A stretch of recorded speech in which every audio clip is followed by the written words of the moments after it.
Kita mendekati perayaan yang sangat menyenangkan, yaitu perayaan Natal.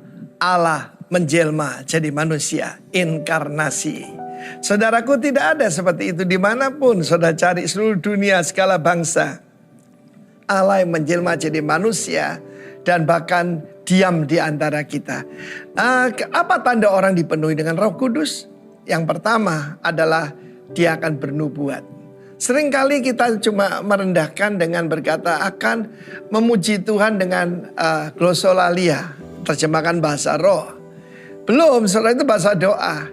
Kita lihat dalam perjanjian lama, tanda orang dipenuhi Roh Kudus adalah kepenuhan seperti nabi. Dia akan bernubuat. Bernubuat itu bukan meramal, tetapi dalam 1 Korintus 14 dikatakan membangun, menasihati, menghibur. Ketika Maria dipenuhi oleh Roh Kudus, maka ketika itu apa yang terjadi? Dia mendapat kekuatan baru.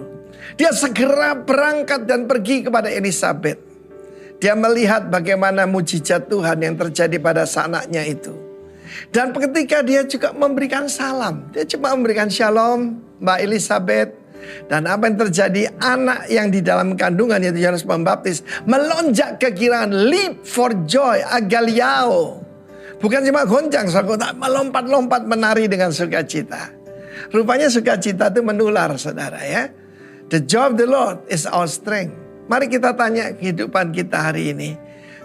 Perayaan Natal, hiasan Natal tidak membuat kita sukacita, tapi Roh Kudus. Karena itu penuhlah dengan Roh Kudus, dan yang keluar daripada kita adalah berkat. Membangun, menasihati, menghibur. Dan tanda daripada Roh Kudus adalah buah roh. Kita melihat dalam kehidupan Elisabet.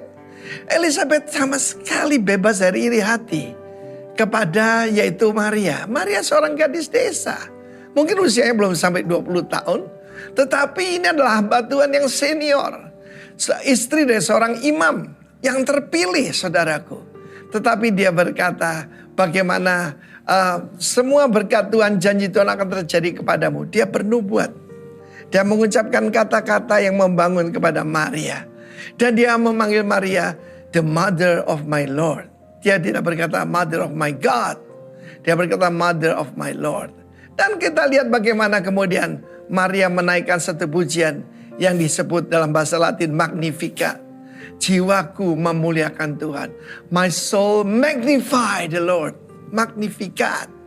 Meninggikan Tuhan. Rohku bersuka cita karena Allah juru selamatku. Dia sendiri perlu diselamatkan.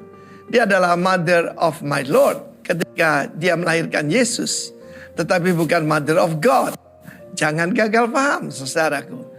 Karena itu kita di dalam perayaan Natal sekali lagi, mari kita juga bersyukur kepada yang paling tidak kelihatan. Dalam Alkitab tidak kelihatan memang, tapi peran terbesar adalah Roh Kudus yang ada tengah-tengah kita.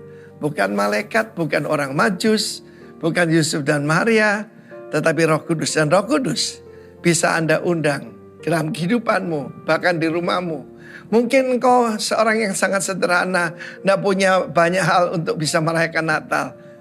Minta Roh Kudus memenuhi engkau, dan engkau akan dipenuhi oleh Roh Kudus, dan engkau akan memuliakan Tuhan, dan engkau akan memuji Tuhan. Glorify God dengan memuji Tuhan, memuliakan Tuhan.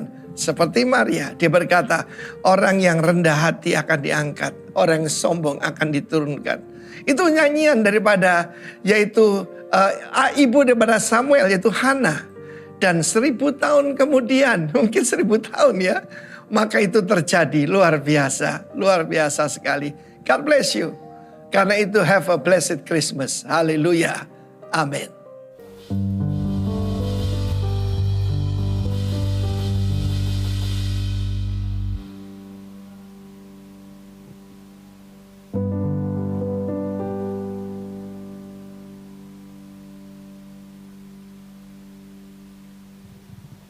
Yes, haleluya, akhirnya keluar suaranya. Sekali lagi, shalom, selamat pagi. Mari kita datang di hadapan Tuhan, di tatanya yang kudus, dengan sikap hati yang hormat dan takut akan Tuhan. Mari kita berdoa. Terima kasih Tuhan. Terima kasih Tuhan, Kau sungguh baik, Kau sangat baik. Kau terlampau baik dalam kehidupan kami ya Tuhan. Terima kasih untuk penyertaan-Mu Tuhan. Sampai detik ini Tuhan, kami dapat menyebut Engkau Abba, Engkau Bapa ya Tuhan. Terima kasih Tuhan. Dan saat ini kami umat-Mu bersehati Tuhan, berdoa khusus untuk bangsa dan negara kami, bangsa Indonesia dan kota kami, kota Lumajang. Kami percaya Tuhan, Kau telah memberkati bangsa ini, Kau telah memberkati kota ini dengan segala apa yang baik, dengan segala apa yang termanis, dengan segala apa yang terhebat yang ada di bangsa dan negara ini Tuhan. Terima kasih Tuhan untuk para pemimpin, Presiden Jokowi, juga berserta seluruh staf jajaran yang ada. Kiranya Kau memberkati kesehatannya, berikan hikmat-Mu untuk dapat memutuskan keputusan-keputusan yang bijaksana, kebijakan-kebijakan yang sesuai, yang adil bagi bangsa dan rakyat ini Tuhan. Terima kasih ya Tuhan, diberkatilah tanahnya, airnya dan udaranya, semua yang ada di bangsa dan kota ini, kiranya Kau memberkati Tuhan. Kami juga berdoa untuk para pemimpin gereja kami, Pastor Timotius Arifin beserta istri sebagai gembala senior tempat ini ya Tuhan. Juga gembala kami, Bapak Pastor Ishak Suratulatif beserta istri. Kami percaya Tuhan, hamba-hamba-Mu telah Kau bekali, Kau telah lengkapi Tuhan dengan hikmat marifat, sehingga kehidupan hamba-hamba-Mu ini mempermuliakan nama Tuhan. Terima kasih Tuhan, terima kasih Yesus. Kami serahkan seluruh alas doa kami ini hanya di dalam satu nama yang berkuasa, Yesus Kristus Tuhan. Haleluya. Amin. Mari kita naikkan ucapan syukur kita kepada Tuhan. Berikan yang terbaik bagi Dia, sebab Dia yang layak, sebab Dia yang patut untuk dipuji, dihormati, sekarang sampai selama-lamanya.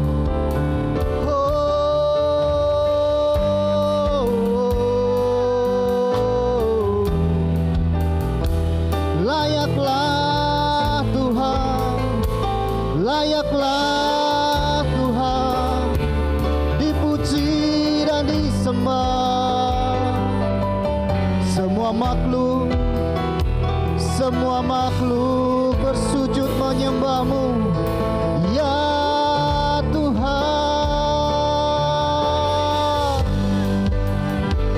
Syandara bakara laba laba laba laba laba laba laba laba. Ini kira makara lama syandara labo. Oh, kami naikkan syukur kami naikkan sembah kami kepadamu Tuhan Yesus.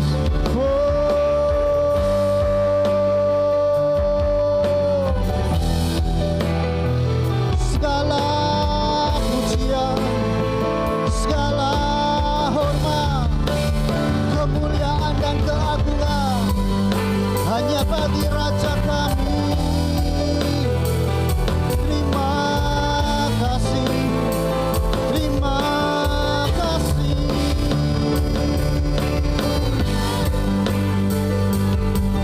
Ini yang menjadi ucapan syukur kami.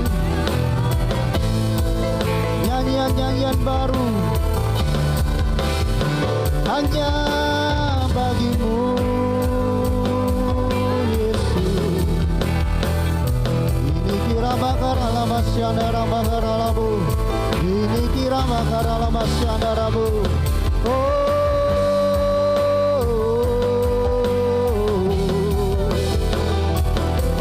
Allah semesta alam, Kau Raja yang berkuasa, Kau Raja yang berdaulat atas seluruh kehidupan kami.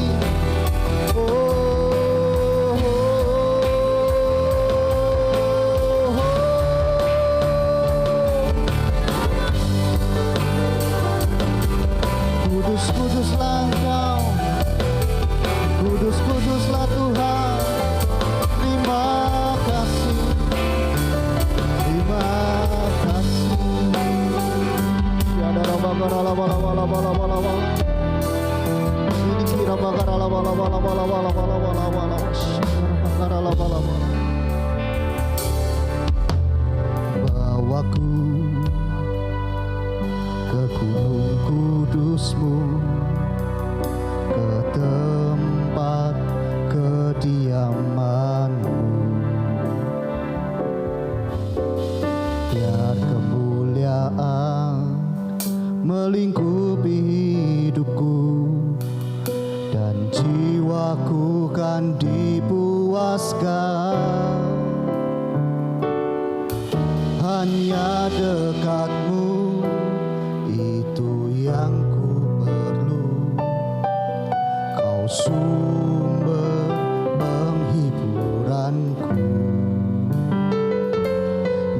Engkau yang ubahkan air mataku jadi lembah yang bermata air.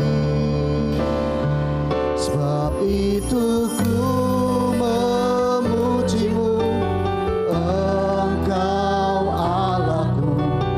Mulutku kan selalu pujimu dan angkat tangan sembahmu, tinggikan namamu, Yesus, kemuliaan bagimu.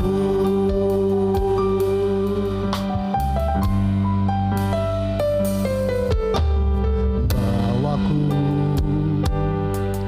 ke gunung kudusmu, ke tempat kediamanmu. Biar kemuliaan melingkupi hidupku dan jiwaku kan dipuaskan. Hanya dekatmu itu yang ku perlu, Kau sumber penghiburanku,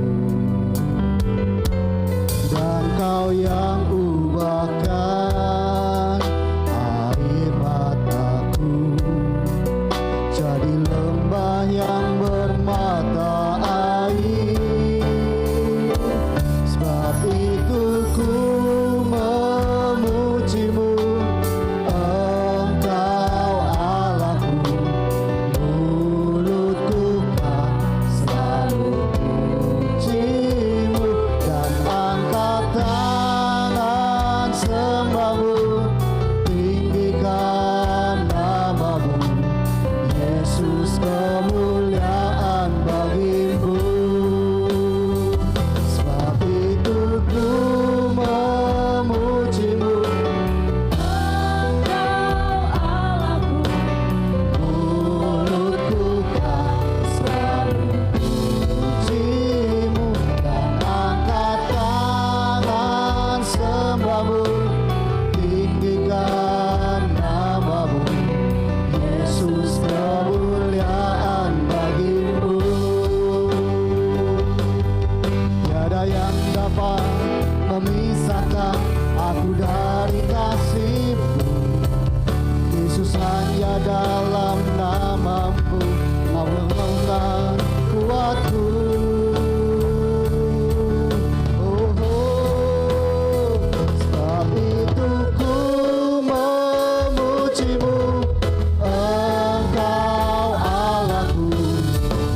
nyanyi bagi Dia, Yesus Kristus Tuhan. Haleluya.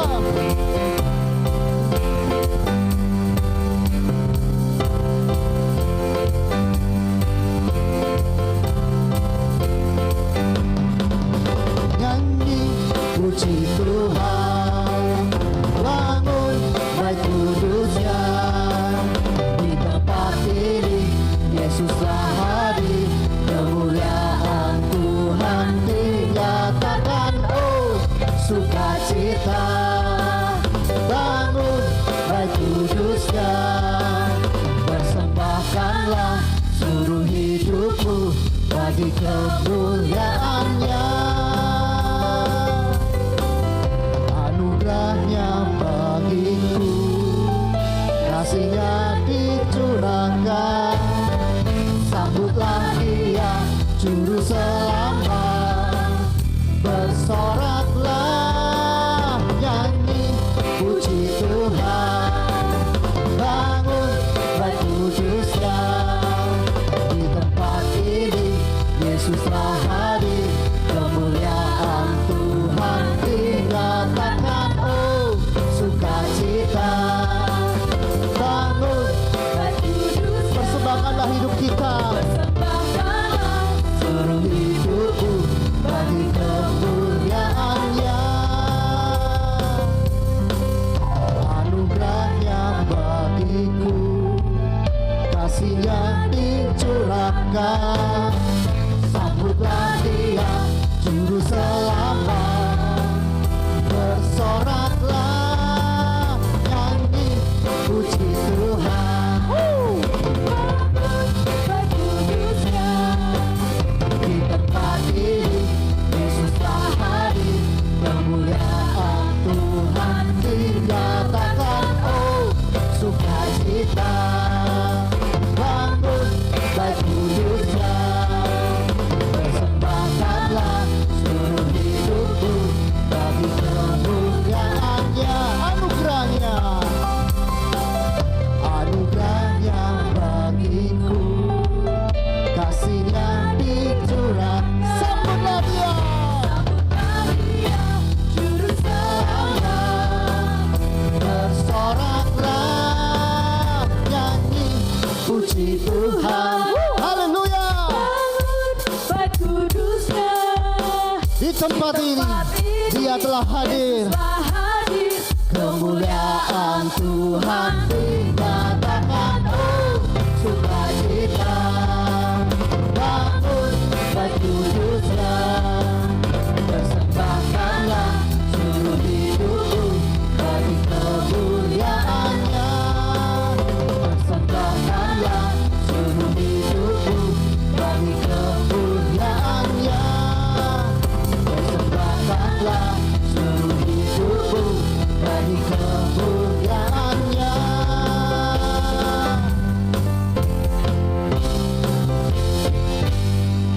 Haleluya. Sebab nama Tuhan adalah nama yang kudus. Amin. Oh, terbesar. Terima kasih Tuhan.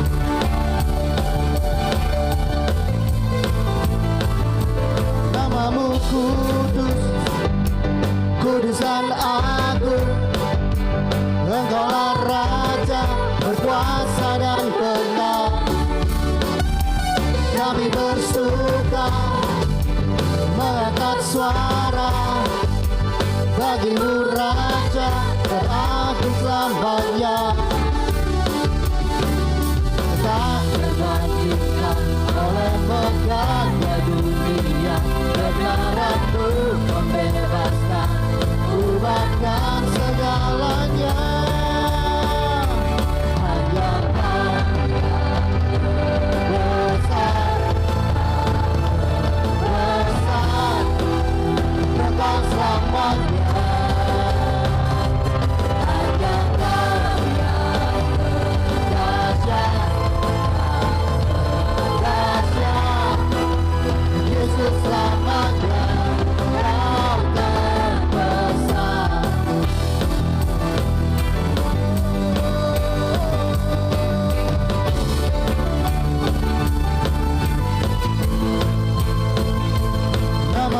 kudus, kudus dan agung.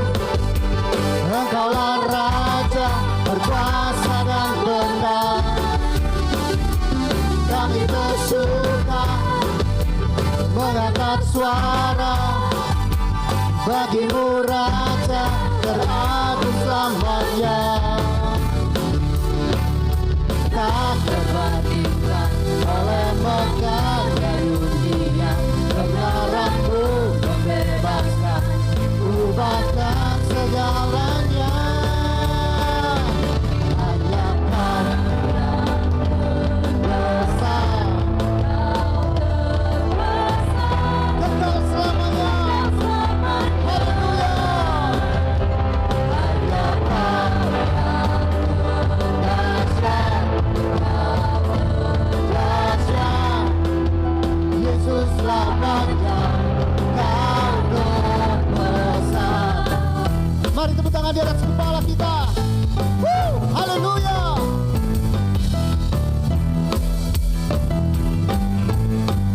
Sorakan. Oh, oh,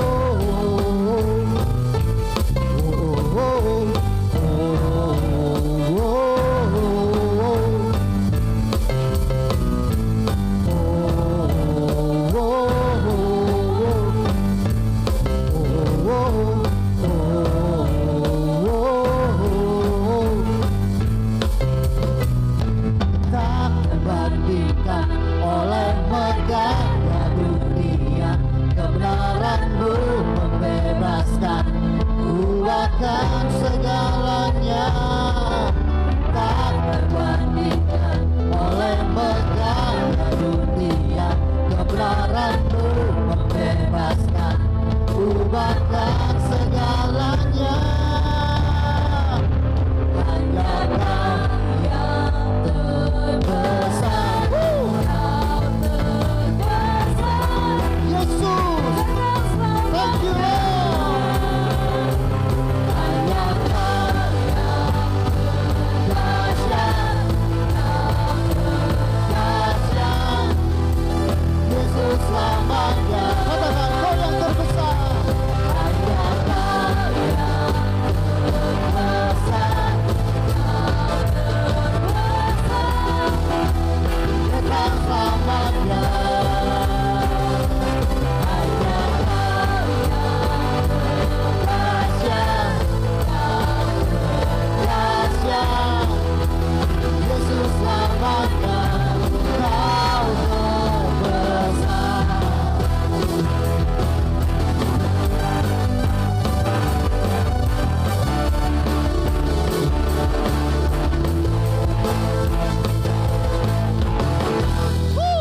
Haleluya. Kudus-kuduslah Engkau Tuhan. Kira bakara laba-laba, syandara bakara laba-laba.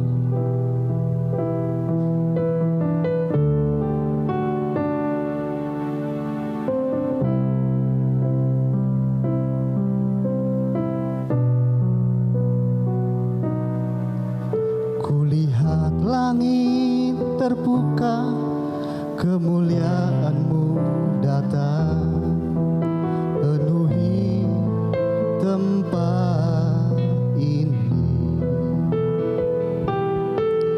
Kami umat-Mu bersujud, tersungkur menyembah kekudusan-Mu Tuhan. Penuhi hati kami, kemuliaan-Mu dinyatakan.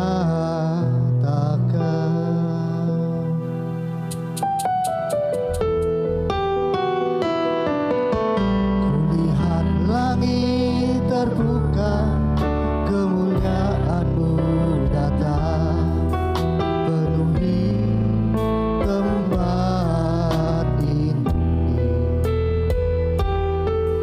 Kami umat-Mu bersujud, tersungkur menyembah kekudusan-Mu Tuhan.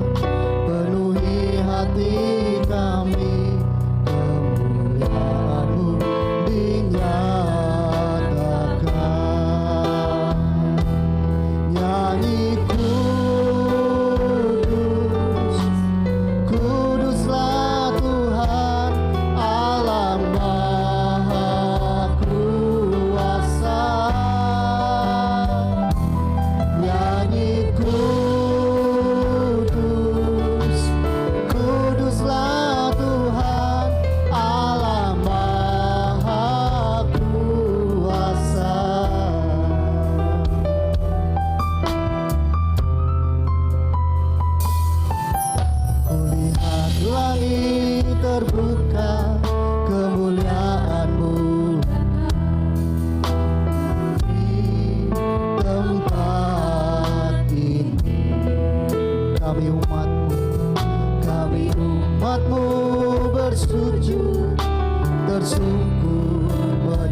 Nyanyi kudus, kuduslah Tuhan Allah Maha Kuasa. Nyanyi kuduslah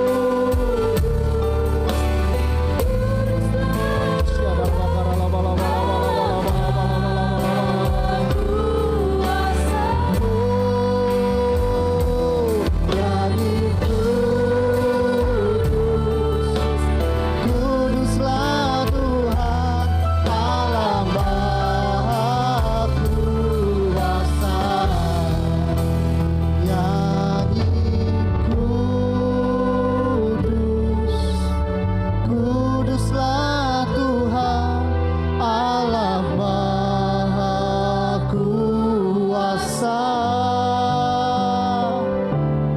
Nyanyi kuduslah Tuhan Allah Maha Kuasa. Nyanyi kuduslah Tuhan Allah Maha Kuasa. Nyanyi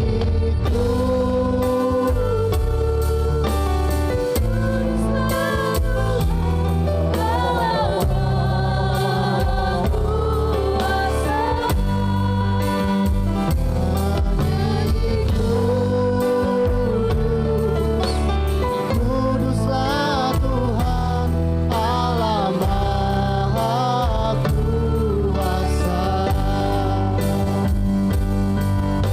Kuasa. Nyanyi kuduslah Tuhan Allah Maha Kuasa. Nyanyi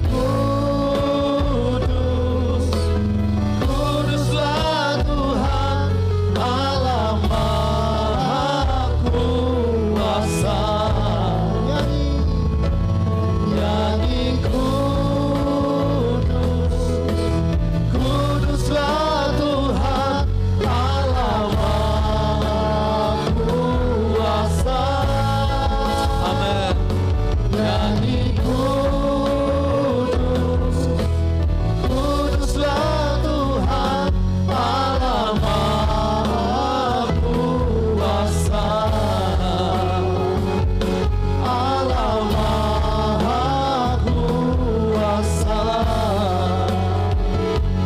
Allah Maha Kuasa. Segala sorak-sorai kemuliaan bagi nama Tuhan. Kita berikan tepuk tangan sekali lagi yang paling meriah. Haleluya. Kiviara labada sikara labada syadara labara labada sikara labada. Kami bersyukur punya Allah yang luar biasa seperti Engkau, Allah yang maha kuasa. Dan Allah yang telah ada dalam hati kami dan ada di tengah-tengah jemaat-Mu pada pagi hari ini. Tuhan Yesus, kami bersyukur untuk segala keperkasaan-Mu, kekuatan hikmat-Mu untuk melakukan segala kebenaran firman-Mu, menggenapinya dalam setiap kehidupan kami. Terima kasih Tuhan untuk terus menyertai, mendampingi kami di sepanjang umur hidup kami. Sebab kami juga percaya Engkau adalah Allah yang setia.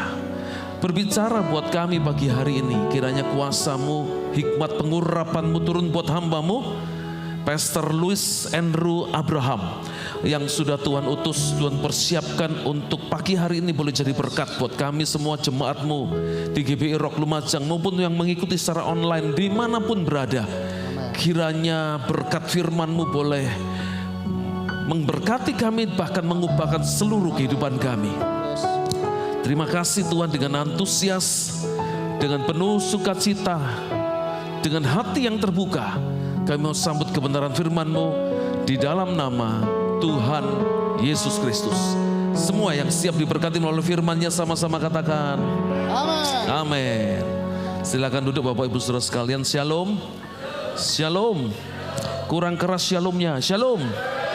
Iya, masih 50%. Shalom. Iya, oke. Puji Tuhan. Saudaraku, nah kalau saudara lihat gambarnya, oh kan gambari. Gambarnya Louis mana? Ya, flyernya itu. Puji Tuhan. Nah, saudaraku, yang melayani kita pada pagi hari ini adalah Pastor Louis Andrew Abraham namanya ya. Karena dia Abraham berarti dia bapak saya, saudaraku. Saya Ishak. Jadi Ishak ini bapaknya namanya Abraham. Ya, Abraham punya anak namanya siapa? Ishak. Ini bapak saya berarti. Ini anaknya Pak Ping, ya Pak Daniel Pengardi, Gembala GBI Rock Mojokerto, anak nomor 2 ini saudaraku ya. Nah ini saudaraku. Jadi dulu kecil mainannya sama saya saudaraku ya. Saya gendong, kadang saya diompoli juga. Enggak pernah ya. Jadi dulu kecil, sekarang ya masih kecil saudaraku. Kalau dia maju ke depan kan kecil, lihat modelnya kecil saudaraku. Tapi jangan lupa, jangan salah, sudah khotbahnya powerful, amin. Yang kedua tidak percaya toh, makanya don't judge the book by its cover. Jangan menilai sebuah buku hanya dari covernya, dari bungkusnya. Saudara lihat, saudara ya, puji Tuhan, dan saya bersyukur salah satu keluarga yang sangat memberkati saya, menjadi teladan ya. Menjadi role model buat saya juga itu keluarganya Pak Ping. Dan Pak Ping cukup berhasil sukses mengembangkan jemaatnya, juga membangun generasi. Anak-anaknya Pak Ping semuanya diberkati, anak nomor 1 bekerja di sebuah perusahaan dan sudah mapan hidupnya, punya istri dan punya anak 1. Yang ini menyusul bakal menikah, minta maaf ya, saudara yang mau ngambil mantu sudah laku, saudaraku ya, dan calon istrinya juga pelayanan, puji Tuhan ya. Kayaknya menurut penerawangan saya rasanya ini penerusnya Pak Ping yang di Mojokerto, saudaraku ya. Karena anak yang paling kecil adiknya dia itu sudah jadi pengusaha, kerja di Singapura sana, sudah mapan sudah, saudaraku ya. Kecil-kecil masih umur 20-an sudah punya apartemen di mana di Pakuwon Mall sana, saudaraku ya, punya tanah yang besar, masih umur 20-an. Ya, jadi anaknya Pak Ping yang nomor 3 sudah cukup sukses dalam bisnisnya, bahkan pekerjaannya, dan anaknya Pak Ping nomor 2 ini memiliki hati seperti papanya. Tiga-tiga punya hati seperti papanya, melayani semuanya, dan tiga-tiga bisa main musik, dan ini serba bisa, saudaraku, luar biasa. Nanti kita sama-sama suruh dia nyanyi ya. Wah, bayangin saudara, main musik bisa, dia main musik bisa, khotbah bisa, nyanyi bisa, saudaraku. Wah keren ya. Yang setuju dia nyanyi dulu sebelum khotbah, tepuk tangan dulu. Oke. Oke, kita sambut dengan tepuk tangan Pastor Louis Andrew Abraham. Nyanyi apa?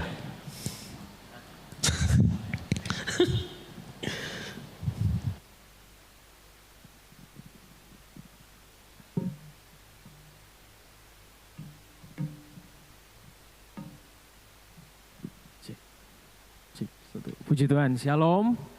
Shalom Bapak Ibu semua, bagaimana kabarnya? Luar biasa, puji Tuhan, senang sekali bisa ketemu dengan Bapak Ibu semua. Saya terakhir ke Lumajang itu ulang tahun pernikahan ya.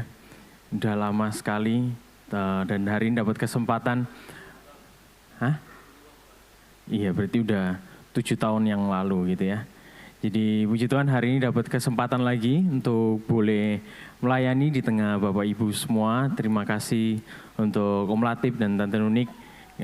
Mereka ini udah ya 11, enggak 11, 12, 11, 13 lah ya. Kayak papa mama saya sendiri juga. Karena saya selama di Surabaya waktu kuliah, kita sebelahan apartemen Bapak Ibu. Jadi selama kuliah saya sebelahan apartemen, dan Om Latif kalau tengah minggu datang, biasanya datang malam-malam gitu.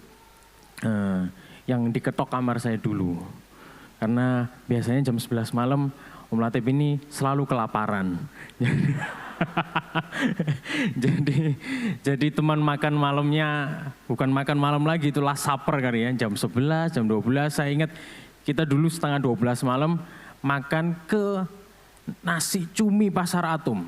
Setengah 12 malam, dan itu bukan sekali ya, beberapa kali, tanpa sepengetahuan Tante Nuni ya.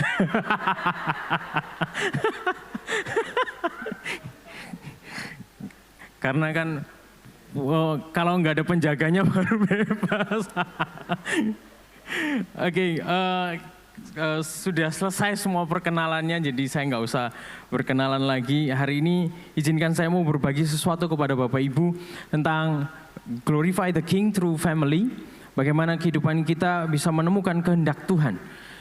Kehidupan kita menemukan kehendak Tuhan secara khusus bagi keluarga. Di bulan Oktober kita bicara tentang glorify the King through me. Kehidupan kita dahulu, dan di bulan November kemarin kita banyak bahas bicara tentang bagaimana glorify the King through family. Begitu pentingnya keluarga di mata Tuhan. Bagi seorang seniman pasti ingin dikenal salah satu karyanya, atau bahkan bukan cuma salah satu. Seorang seniman itu pasti dikenal dari karyanya. Biasanya disebut jadi masterpiece-nya, betul ya?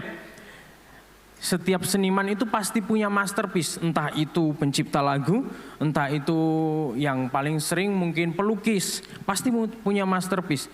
Sama dengan Tuhan kita. God's masterpiece itu adalah keluarga. God's masterpiece itu keluarga. Dan makanya Tuhan gak main-main. Tuhan gak sembarangan dengan satu komunitas yang kecil yang namanya keluarga. Tapi seringkali keluarga ini yang gak diprioritaskan sama manusia. Nah, sebelum kita nanti bahas, saya ingin kasih sesuatu pengetahuan buat kita semua. Ada yang pernah tahu ini family cycle?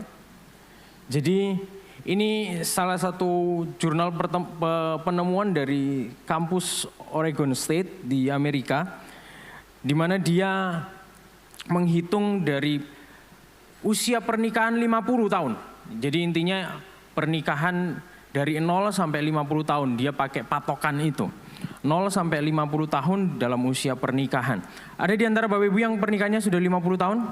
Udah emas. Gak ada. Yang 40 sampai 50? Enggak ada juga. Oke, turun lagi. 30 sampai 40 tahun ada? Oke, ada 30-40 tahun. 20 sampai 30 tahun? Ada? Oke, ada. Yang di bawah 10 tahun? Yang baru menikah di bawah 10 tahun ada? Oh, enggak ada malah ya. Oh, ada. Atau ada yang baru menikah 1 tahun ada? Oh, ada di belakang. Oke. Nah, kita mau belajar satu hal di family life cycle. Jadi ini dengan asumsi usia pernikahan sampai 0 sampai 50 tahun. Ini yang terjadi. Biasanya di fase awal dalam membangun sebuah keluarga, itu fase awalnya diawali dengan namanya family founding. Jadi family founding ini kalau boleh dikatakan dari 0 sampai 1 tahun di pernikahan.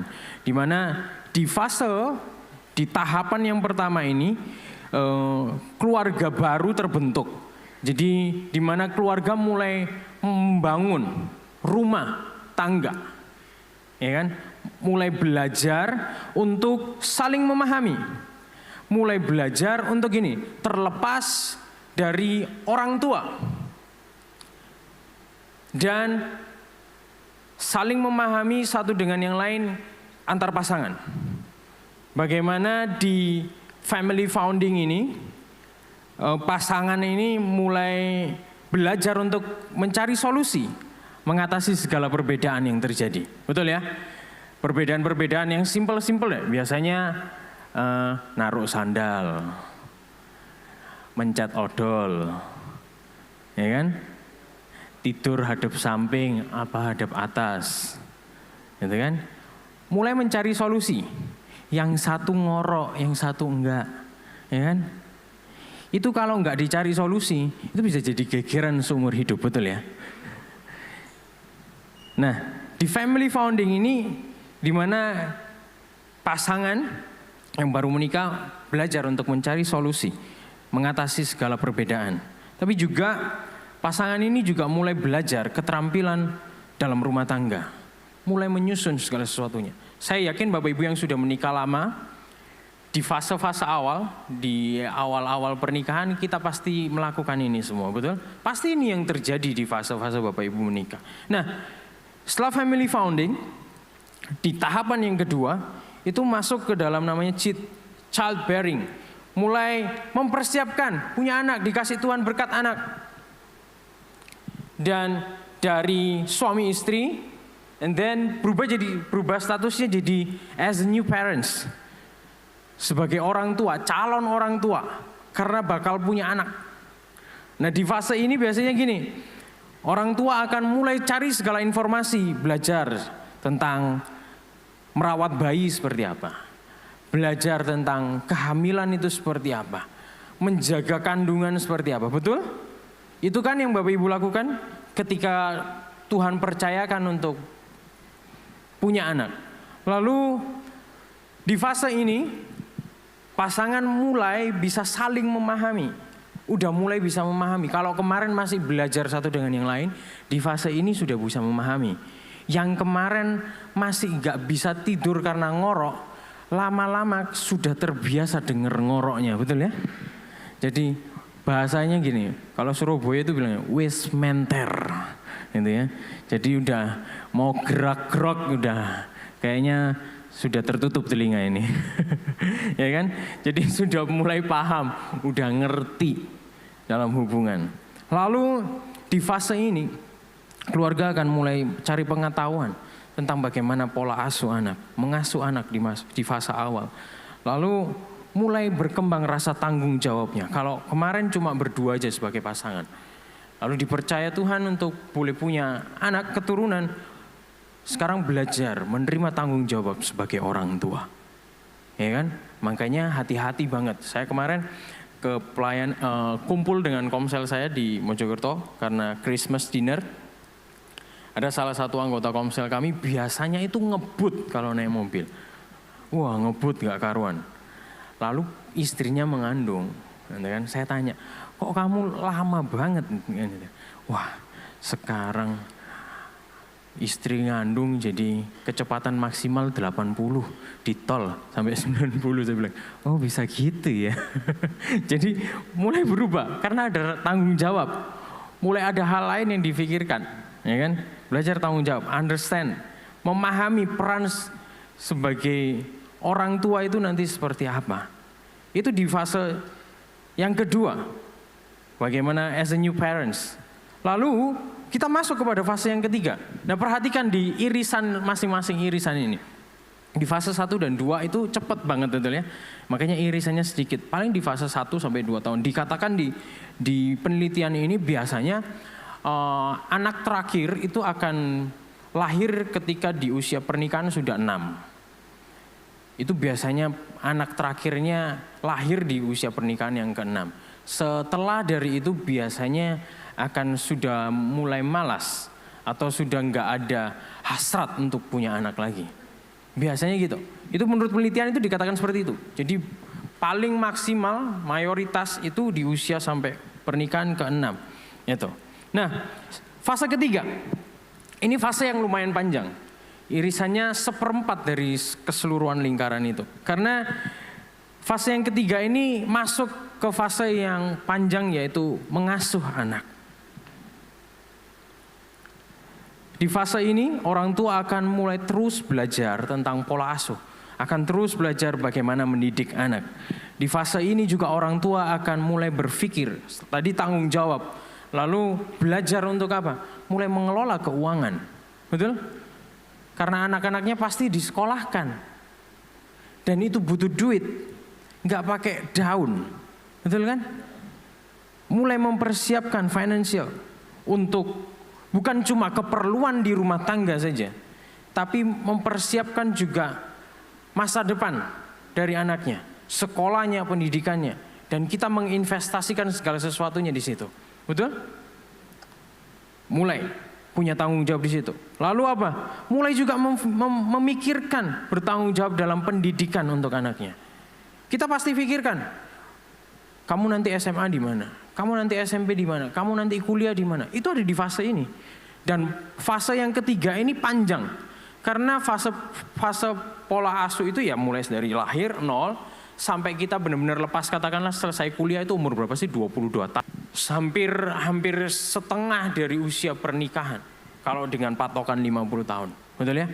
22 tahun. Makanya panjang.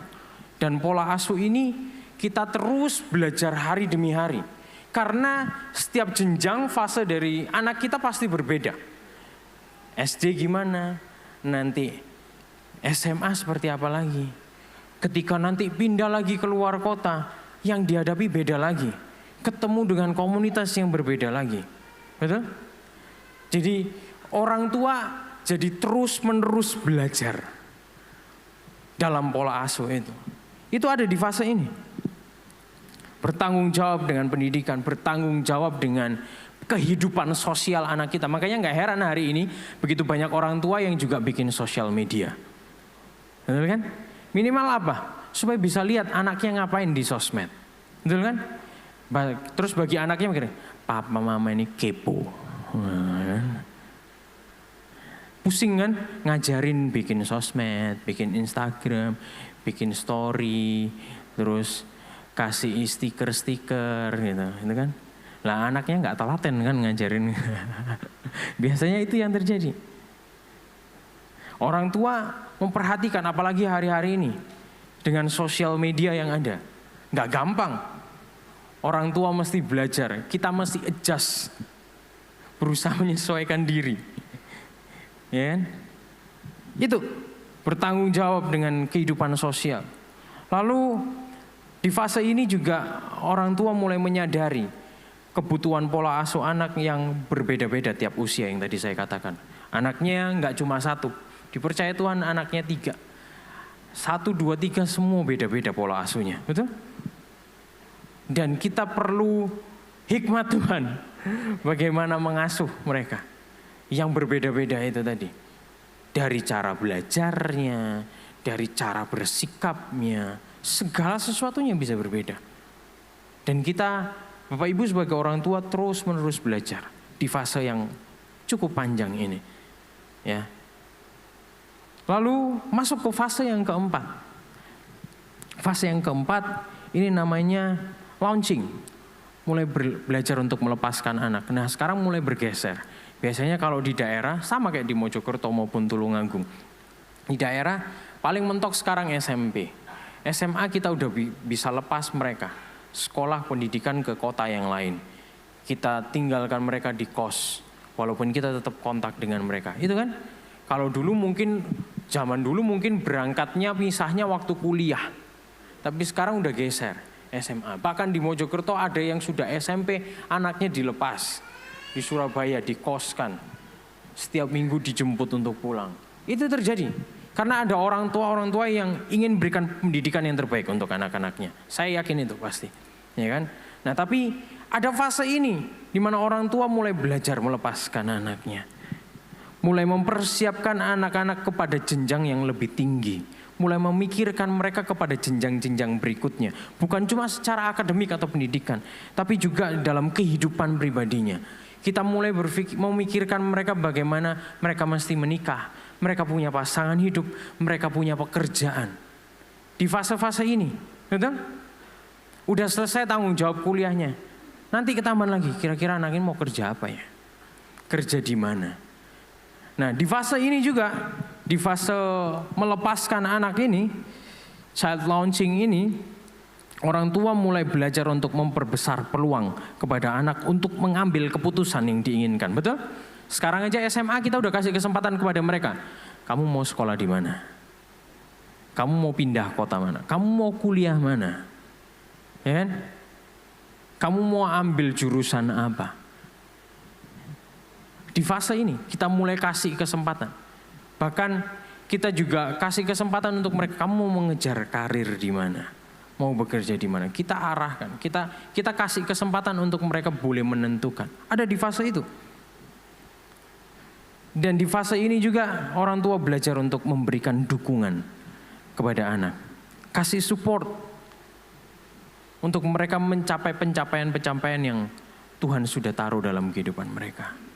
Ini kan yang terjadi, yang sudah menikah 30 tahun, 20 tahun, kan pasti ada di fase-fase ini sekarang.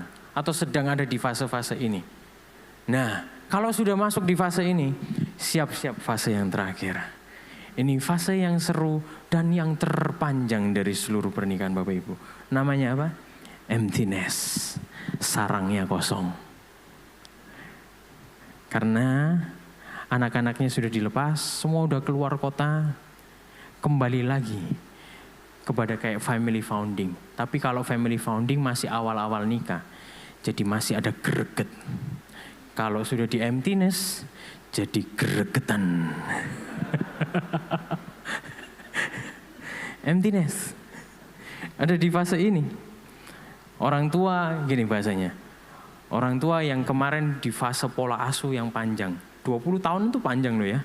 22 tahun, 15 tahun aja panjang. Sekarang kembali menjadi pasangan lagi. Berdua lagi. Setelah bertahun-tahun punya peranan sebagai orang tua. Kembali lagi. Berdua. Lalu biasanya di fase ini mulai merefleksi diri, pencapaian hidup. Biasanya orang tua itu di level pencapaian hidupnya gini, kalau sudah bisa nikahkan anaknya, itu jadi kebanggaan buat orang tua, betul? Ya kan? Bapak Ibu yang di sini yang sudah menikahkan putra-putrinya, pasti jadi kebanggaan. Bisa sampai bawa mereka kepada jenjang pernikahan. Itu kan merefleksikan segala pencapaian hidup yang sudah diraih. Bagaimana bisa membawa anak-anak sampai dewasa. Lalu di fase ini, yang tadinya orang tua, belajar sekarang. Jadi apa? Berubah status. Jadi engkong dan emak. Jadi kakek dan nenek. Ya kan? Wah, itu kan fase yang seru toh. Nah, saya lihat sendiri soalnya. Papa saya jadi engkong dan emak. Waduh. Jadi penghiburan di masa pandemi. Punya cucu. Gitu kan. Saya juga punya ponakan jadi senang. Jadi penghiburan di masa pandemi ini. Belajar jadi kakek nenek.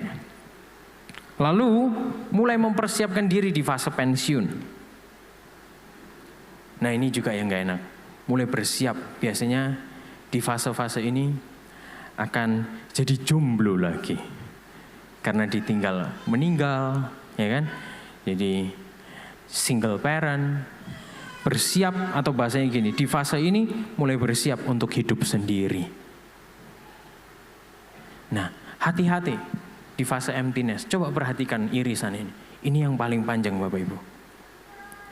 Nah, di fase emptiness ini saya punya pesan bukan cuma kepada orang tua atau Bapak Ibu yang ada di fase ini. Saya punya pesan juga kepada generasi muda. Di fase emptiness ini jangan biarkan orang tuamu sendiri. Karena loneliness itu gak enak. Di fase emptiness ini, kalau udah punya cucu, coba bayangin. Mana yang sering terjadi?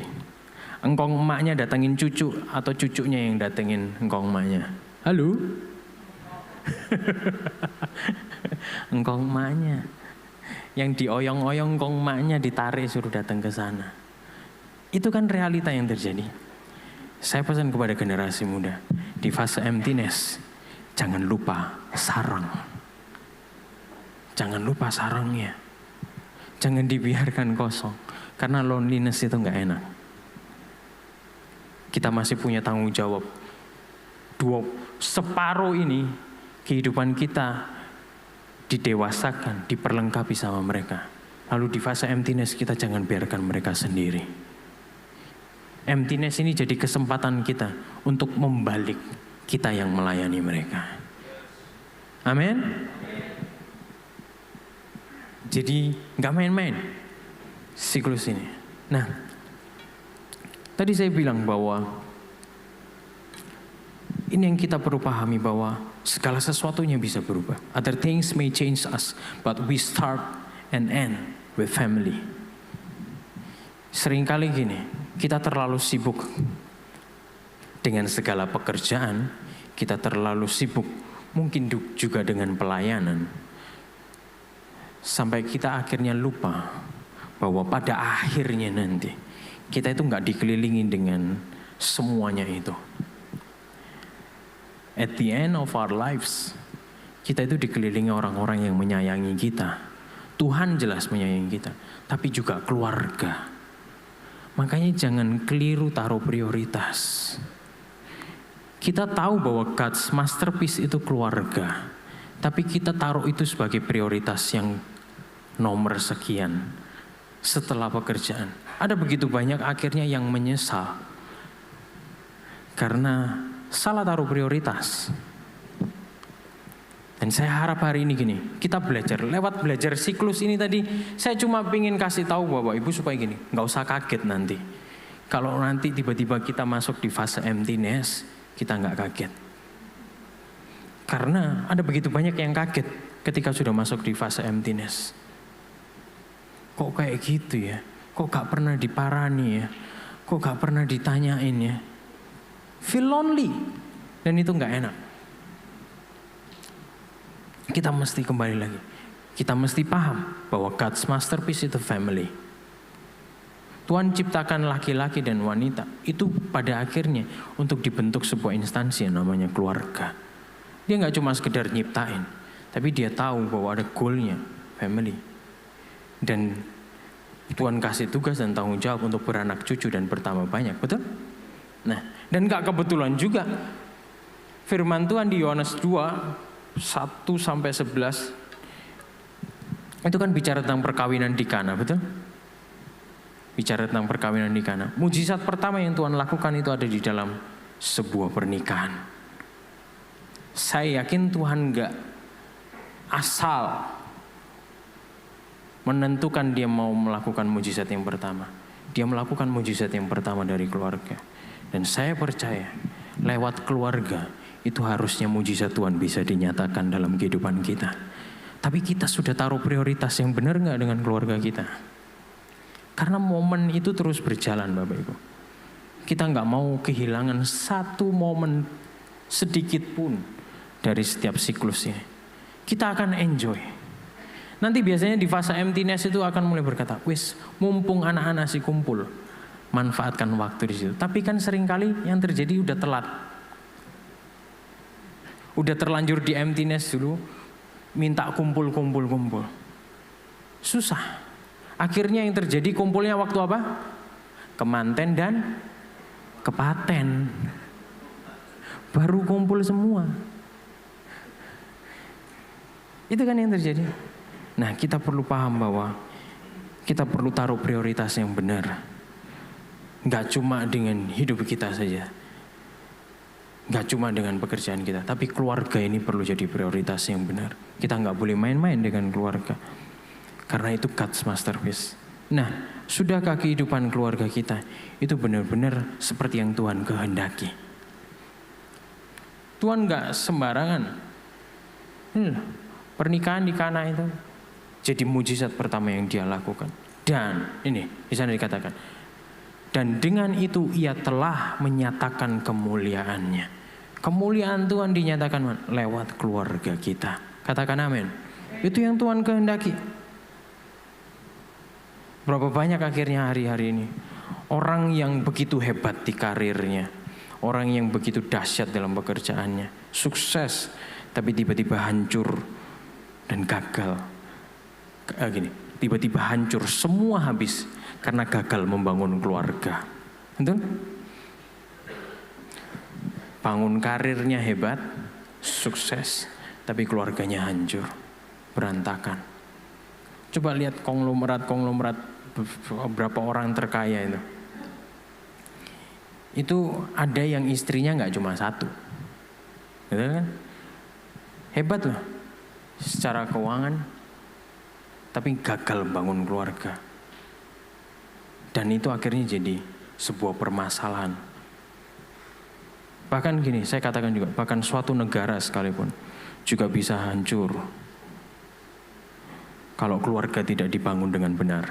Ini Edward Gibbon mengatakan, the breakdown of the family is the number one reason why Rome begin to fall. Jadi Roma dahulu itu salah satu penyebab kenapa Roma akhirnya runtuh itu karena kegagalan membangun keluarga atau hancurnya keluarga-keluarga yang di bangsa itu. Seneca mengatakan gini, seorang filsuf mengatakan, the family breakdown will destroy our nation. kehancuran dari sebuah keluarga itu bisa menghancurkan satu bangsa. Kita juga lihat sendiri dalam Alkitab, kisah Abraham. Dari satu keluarga sampai detik ini mengacaukan satu dunia. Yang satu Ismail, yang satu Ishak. Betul? Makanya kita nggak boleh main-main dengan keluarga. Kalau Bapak Ibu hari ini dipercaya untuk boleh membangun keluarga, jadikan itu prioritas. Karena itu God's masterpiece. Karena gini, ini yang terjadi. Kalau kita gagal membangun keluarga. Ini hasil riset yang ditemukan ketika keluarga hancur. Yang terjadi ini, 85% anak muda masuk ke dalam penjara kalau punya broken home, broken family. 63% anak muda bunuh diri kalau punya keluarga yang hancur. 75% anak muda terjerat narkoba kalau punya keluarga yang hancur. 71% anak muda tidak menyelesaikan studi dan sekolahnya kalau mereka punya keluarga yang hancur. Jadi kita nggak boleh main-main dengan keluarga yang Tuhan percayakan. Bahkan hari-hari ini kita nggak bisa pungkiri begitu maraknya LGBT. Bapak Ibu tahu ya, saya ngomong LGBT di YouTube ini. Kalau kita nggak hati-hati, ini video bisa di-close. Karena mereka punya algoritma. Karena mereka dukung atas nama hak asasi. Ngomong kayak gini video bisa di-close. Hari ini marak begitu banyak LGBT, nggak kelihatan. Saya bilang di awal tadi kan, Tuhan menciptakan di awal itu laki-laki dan perempuan. Keluarga itu komponen utamanya laki-laki dan perempuan. Adam and Eve, not Adam and Steve. Even bukan Brian dan Joko. Betul? Hari-hari ini yang terjadi itu. Dan ini jadi sebuah spirit. Tampak keluarnya kayak normal. Yang laki gagah, yang cewek cantik. Tapi yang laki hombreng. You know hombreng? Kan gak bisa. Bukan itu kehendak Tuhan. Tapi kan kita perlu tahu bahwa gini, LGBT itu punya goal bukan cuma hak asasi. Enggak. Saya lupa siapa pencetusnya, tapi itu ada di sebuah artikel itu ada bahwa gini, goal utama dari LGBT itu gini, menggagalkan God's masterpiece, menggagalkan keluarga terbentuk. Karena kalau keluarga gagal terbentuk, perintah Tuhan yang itu loh, beranak cucu dan bertambah banyak itu gagal, betul? Padahal itu perintah pertama yang Tuhan taruh. Nah, hari ini kita mau belajar. Secara singkat saya ingin bagikan bagaimana kita bisa menemukan kehendak Tuhan bagi keluarga kita. Terambil di Kejadian pasal 1 ayat 27 sampai 28. Kita baca bersama-sama ke depan saja. 1, 2, 3.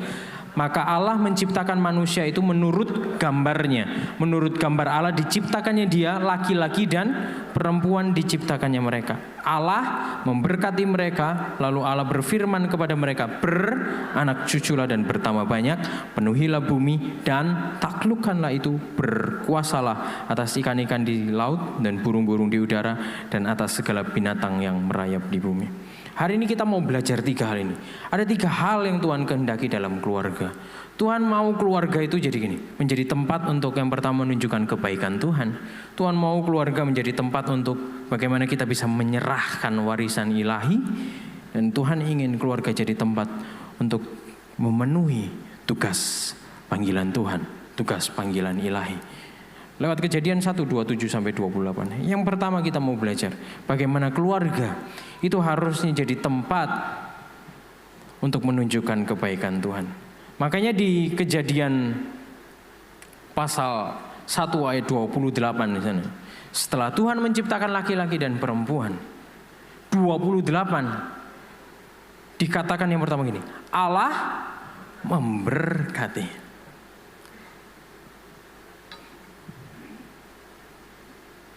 Kebaikan Tuhan itu terlaksana lewat berkat yang Tuhan sudah sediakan. Makanya Tuhan memberkati mereka.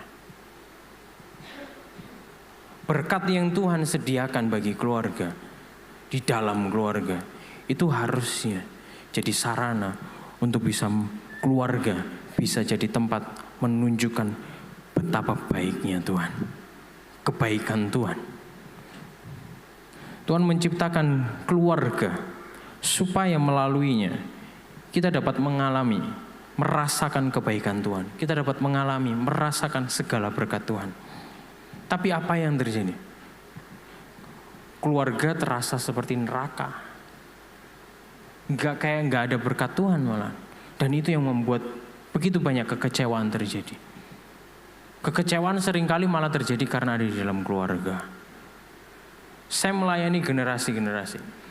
Saya ada di generasi beberapa tahun ini dan saya lihat begitu banyak anak-anak muda yang berawal kekecewaan itu selalu mulainya dari keluarga, dari orang tua. Nggak melihat kebaikan Tuhan dalam keluarga. Harusnya keluarga itu jadi tempat yang pertama untuk generasi ini. Mereka bisa mengalami, merasakan kebaikan dan berkat Tuhan. Mereka bisa melihat kebaikan Tuhan. Mereka menemukan Tuhan. Mereka bisa mengenal Tuhan. Mereka bisa menemukan kasih Bapa. Itu harusnya melalui keluarga. Dan di dalam keluarga itu mereka bisa melihat gini, bahwa ada kasih sejati yang didasari dengan komitmen. Ada kasih sejati yang mengajarkan tentang pengorbanan. Ada kasih sejati yang unconditional. Itu harus mulai dari keluarga. Mau di mana lagi?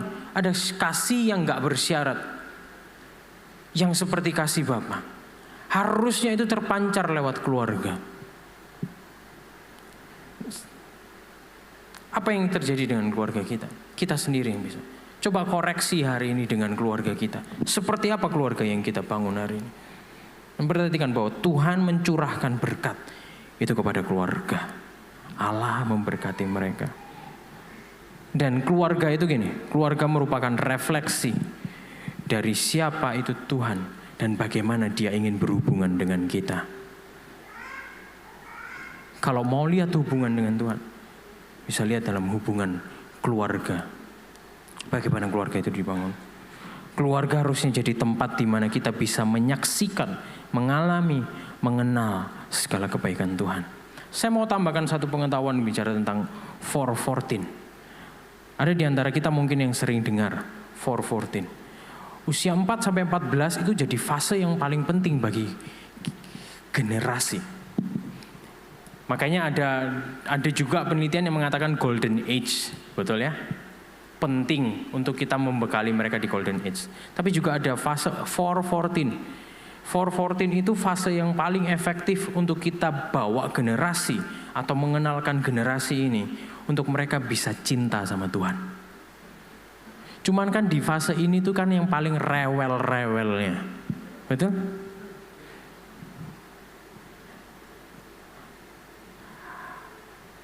Ada perkataan yang bilang gini, kalau kita nggak mau repot hari ini, nanti kita akan direpotkan kemudian. Jadi 414 itu manfaatkan dengan maksimal untuk kita bawa mereka. Emang gak gampang bawa mereka ke sekolah minggu, dorong mereka ke sekolah minggu, bawa mereka untuk datang ke ibadah remaja, ibadah pemuda, dengan segala alasan mereka. Apalagi hari-hari ini, anak muda itu alasannya rada masuk akal juga, sibuk, banyak tugas. Benar kan, kita gak bisa ngomong. Ya memang realitanya tugas juga banyak. Tapi bagaimana di tengah semuanya itu kita tetap dorong mereka untuk bisa cinta Tuhan, kenal Tuhan lebih dalam. Jangan lupa fase 414. Itu penting.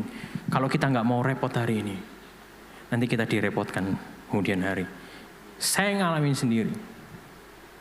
Makanya gini, saya waktu kecil dulu paling nggak mau kalau diajak pelayanan keluar kota. Karena apa? Karena saya nggak mau kehilangan 1 minggu pun absen sekolah minggu. Jadi kita itu bertiga tuh paling kalau diajak keluar kota pelayanan itu paling nggak mau. Mending kita dititipin. Mungkin Om Latif dan Nuni tahu. Dari sejak kecil, sejak bayi, kalau papa mama pergi pelayanan, kita selalu dititipin kepada jemaat. Dititipin kepada siapapun juga bisa. Jemaat itu dititipin. Dan mereka senang. Nanti baru ketemunya Senin.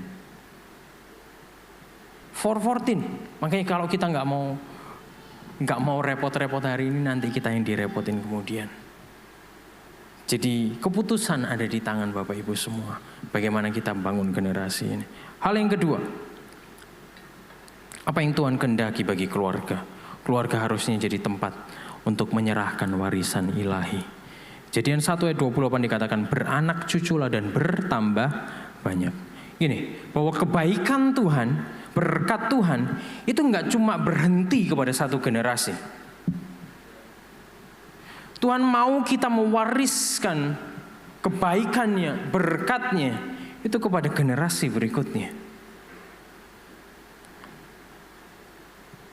Makanya Tuhan bilang beranak cucu dan bertambah banyak. Bukan cuma secara quantity, tapi ada quality juga yang harus kita bangun kepada mereka. Makanya gini, saya nggak menyalahkan kepada Bapak Ibu yang memberikan warisan secara jasmani. Puji Tuhan, kalau Bapak Ibu boleh dipercaya untuk memberikan warisan secara jasmani. Ada Bapak Ibu punya berkat untuk wariskan kepada anak-anaknya. Nggak apa-apa. Tapi ketahui bahwa yang jasmani itu semua, bahkan harta kekayaan itu bisa habis. Betul? Yang nggak bisa habis itu warisan rohani, ilahi yang dari Tuhan. Dan itu yang Tuhan mau. Makanya di Mazmur 78 ayat 1-8. Bapak Ibu nanti silakan baca sendiri. Ada 2 warisan ilahi yang kita mesti tinggalkan kepada generasi ini. Yang pertama itu apa? Warisan yang pertama adalah pengenalan akan Tuhan. Makanya kita perlu mewariskan pengenalan akan Tuhan. Experience with God. Lewat keluarga. Saya ngalamin sendiri.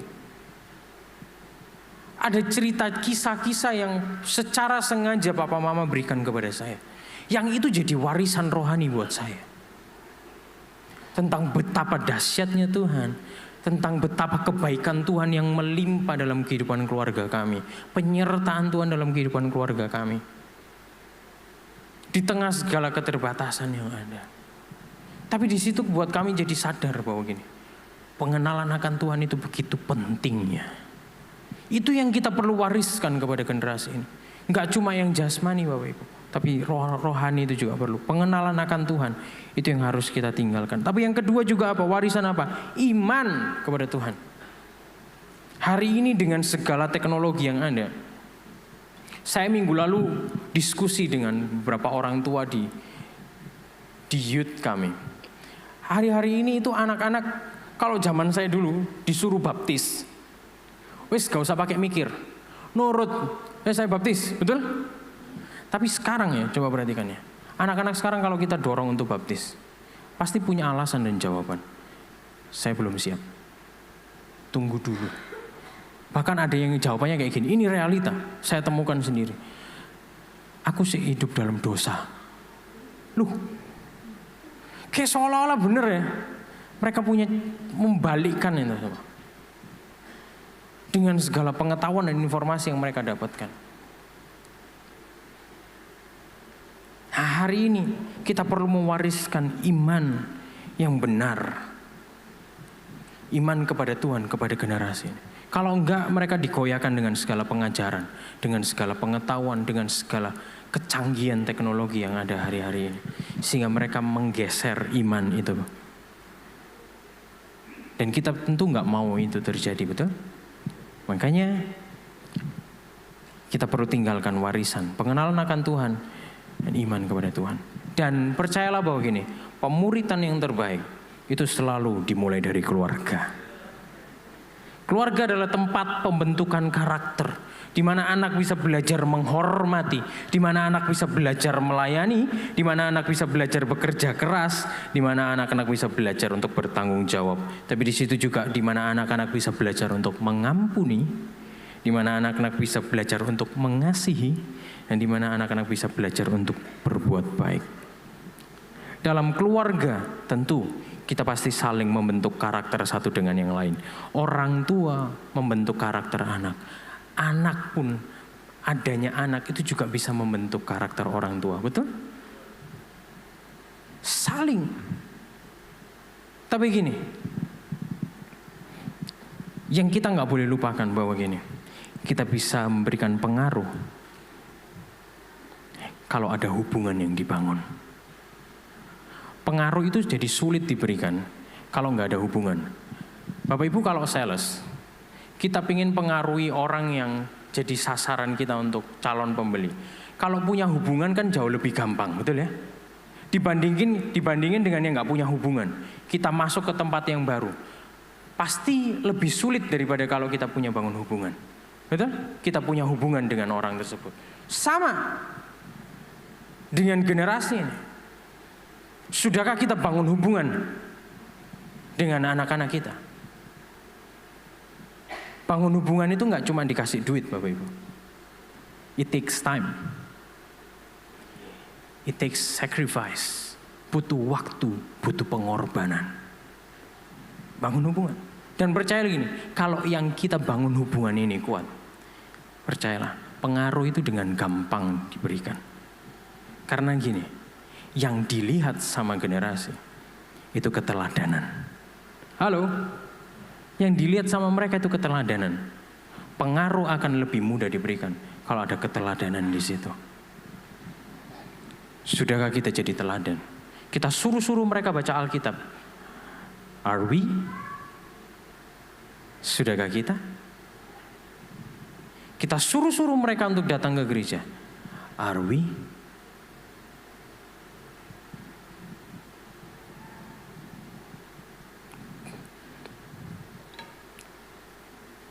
Menyerahkan warisan ilahi, itu kita perlu berikan. Ini yang jadi quotes. Kita tidak bisa memilih dilahirkan dari keluarga seperti apa, tapi kita bisa memilih keluarga seperti apa yang kita akan bangun. Kita nggak bisa milih kita punya orang tua seperti apa, tapi kita hari ini bisa memilih kita mau jadi orang tua seperti apa nanti ke depan bagi anak cucu kita. Sudahkah kita menyerahkan warisan ilahi kepada generasi ini? Karena itu akan menentukan keluarga seperti apa yang akan kita bangun ke depan. Yang terakhir, keluarga harus jadi tempat untuk memenuhi tugas panggilan Tuhan. Makanya di Kejadian 1:28 di sana dikatakan, penuhilah bumi dan taklukkanlah itu. Berkuasalah. Yang perlu kita tahu bahwa yang diberi otoritas untuk memelihara dan mengembangkan generasi yang Tuhan percayakan itu adalah orang tua. Tanggung jawab diberikan kepada orang tua. Oleh sebab itu tanggung jawab ini tidak bisa diberikan kepada orang lain. Menjadi orang tua itu nggak bisa didelegasikan kepada yang lain. Halo? Even didelegasikan kepada sekolah nggak bisa. Didelegasikan kepada guru sekolah minggu juga nggak bisa. Didelegasikan kepada kakak-kakak youth di sini juga nggak bisa. Karena Tuhan kasih tugas dan tanggung jawab untuk memelihara dan mengembangkan itu kepada orang tua. Makanya gini, kami di pelayanan generasi, kami melakukan secara holistik. Bagian saya mungkin gak banyak terjun kepada anak-anak itu. Karena gap usia yang terlalu jauh. Saya banyak hubungi sama orang tua mereka. Karena gini, kita ngomongin anaknya, tapi kalau kita gak kasih pengertian kepada orang tuanya, itu namanya gini, podo wae. Saya kemarin baru negur, ada anak baru SMA, satunya SMP, pacaran di gereja. Yang SMA udah dibawain mobil lagi. Saya gregetan sama orang tuanya ini juga. Anaknya pacaran malah di storyin gini masuk ini. Ini piye gitu kan ya. Saya ngomongin ke mereka, saya kasih suggest kepada mereka. Udah berteman baik aja dulu. Gak usah berdua.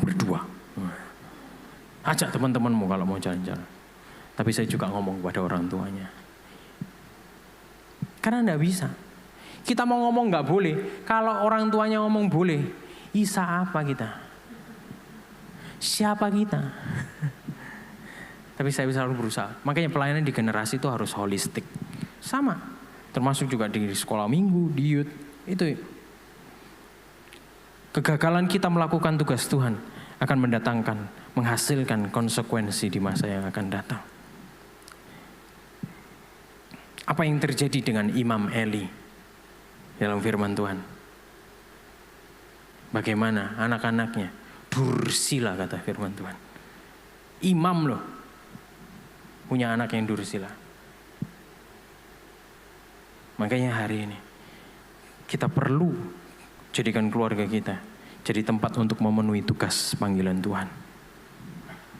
Sebagai orang tua, kita punya tugas dan panggilan. Sebagai anak, kita juga punya tugas dan panggilan. Untuk apa?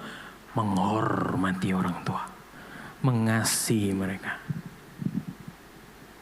Dan kita belajar lewat siklus itu tadi. Dan kehendak Tuhan agar keluarga dapat menjadi tempat menunjukkan kebaikannya, menyerahkan warisan ilahi, dan memenuhi tugas panggilan Tuhan. Hari ini kita bersyukur dengan keluarga yang Tuhan sudah beri dalam kehidupan kita. Yang kita perlu pahami, gak ada keluarga yang sempurna. Gak ada orang tua yang sempurna. Even juga gak ada anak yang sempurna. Semua itu sedang ada dalam proses. Proses jadi better parents, proses jadi better child. Dan pada akhirnya lewat proses itu, keluarga itu akan bisa saling membentuk. Dan kalau kita melakukan apa yang Tuhan kehendaki bagi keluarga, percayalah, Tuhan akan dipermuliakan lewat keluarga kita. Amin. Saya undang kita semua bangkit berdiri.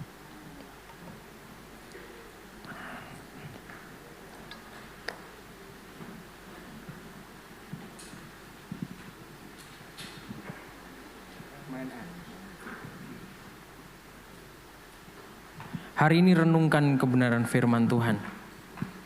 Mungkin kita sudah terlalu sering, kita sudah terlalu banyak belajar tentang keluarga. Tapi itu memang yang harus kita lakukan. Terus menerus berproses dalam keluarga. Sebagai anak, sebagai orang tua, kita terus menerus belajar. Ingat, gak ada keluarga yang sempurna. Tapi yang gak sempurna itu Tuhan mau pakai kok. Asalkan kita melakukan kehendaknya dengan benar, Tuhan mau pakai keluarga untuk jadi alat bagi kemuliaan-Nya. Nah, hari ini ambil waktu untuk kita merefleksikan keluarga kita hari ini. Kalau Bapak Ibu ada di antara Bapak Ibu yang hari ini datang dengan keluarga atau dengan pasangan, ambil waktu, saling bergandengan tangan. Ambil waktu untuk berdoa. Kalau Bapak Ibu orang tua, lepaskan berkat kepada anakmu. Tumpang tangan kepada mereka. Kalau teman-teman hari ini sebagai seorang anak, peluk mereka, peluk orang tuamu, dan ambil momentum untuk kita boleh belajar menghormati dan mengasihi mereka. Ingat, keluarga itu God's masterpiece. Tuhan gak sembarangan bangun sebuah keluarga. Even Dia lakukan mujizat yang pertama untuk menyatakan kemuliaan Bapa, kemuliaan Allah, itu lewat satu instansi yang namanya keluarga. Nah, hari ini, sudahkah kita taruh prioritas yang benar dengan keluarga kita? Dan kita gak mau kehilangan sedikit pun momentum bersama dengan mereka. Sebelum Bapak Ibu masuk ke dalam fase emptiness, kita gak mau kecewa. Renungkan kebenaran firman Tuhan. Biar firman Tuhan boleh berbicara dalam setiap kehidupan kita, mengkoreksi setiap kehidupan keluarga kita pagi hari ini. Makasih Bapa. Kau Bapa yang mengasihiku, kuasa-Mu memulihkanku, hati yang baru Kau berikan untukku dapat melihat rencana-Mu indah bagiku. Kau ada di setiap jalanku, hatiku lapar akan Engkau. Kami bawa keluarga kami Tuhan, dan ini pernyataan kami. Kaulah segalanya dalam hidupku. Oh, kerajaanmu, kebenaranmu, itu bagianku. Kau yang ku pandang.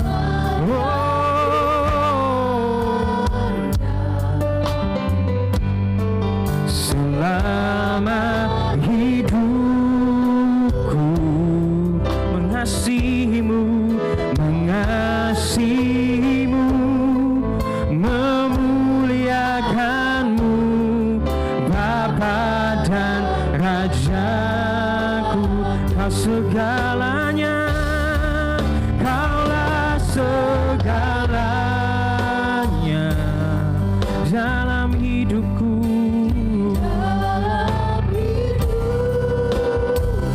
Oh, kerajaanmu, kebenaranmu, itu bagianku. Kau yang ku pandang.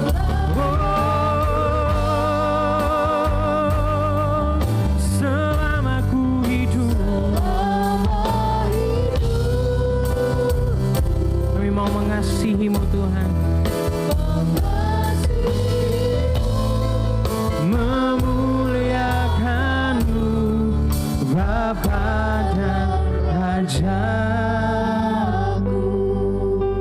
Bapa, hamba-Mu hari ini berdoa untuk setiap keluarga yang ada di tempat ini. Kami percaya firman-Mu berkata Allah memberkati mereka. Kau memberkati setiap keluarga yang ada di tempat ini. Kalau hari ini mungkin ada di antara keluarga-keluarga yang hadir pagi hari ini, baik yang kami onsite maupun online. Hari ini ada begitu banyak permasalahan yang terjadi. Kami salah menaruh prioritas dalam keluarga kami. Atau mungkin ada begitu banyak kekecewaan yang terjadi di tengah keluarga kami. Baik itu orang tua kepada anak maupun anak kepada orang tua. Bapak, hari ini hamba-Mu berdoa biar berkat Tuhan, kebaikan Tuhan itu boleh mengalir, menjamah setiap keluarga demi keluarga, menjamah setiap hubungan-hubungan yang hari ini mungkin mulai renggang. Baik juga hubungan suami dan istri yang hari ini mungkin mulai dingin. Bapak, hamba-Mu berdoa hari ini melepaskan berkat. Kebaikan Tuhan mengalir kepada setiap keluarga yang hadir, yang hari ini sedang beribadah Tuhan. Kami percaya biarlah kasih Tuhan boleh mengalir dalam keluarga, sehingga kami gak melupakan apa yang Tuhan kehendaki bagi keluarga kami. Untuk kami boleh menyelesaikan tugas panggilan Tuhan, untuk kami boleh mewariskan sebuah warisan ilahi kepada setiap keluarga kami. Tuhan, hari ini lembutkan setiap hati, pulihkan setiap hubungan yang hari ini mulai hancur, yang dingin Tuhan. Kami percaya Tuhan, kami gak mau sepelekan karya Tuhan yang agung, yaitu keluarga. Hari ini kami belajar untuk kami menaruh prioritas yang benar. Karena kami tahu at the end of our lives, di akhir kehidupan kami tahu keluarga itu jadi satu yang penting di mata Tuhan. Terima kasih Bapak, terima kasih Tuhan Yesus. Firman-Mu selesai disampaikan, dan biar Roh Kudus boleh bekerja dalam setiap kehidupan pribadi lepas pribadi, keluarga demi keluarga, memeteraikan setiap kebenaran firman Tuhan pagi hari ini. Di dalam nama Tuhan Yesus, haleluya, amin. Tuhan berkati kita semua.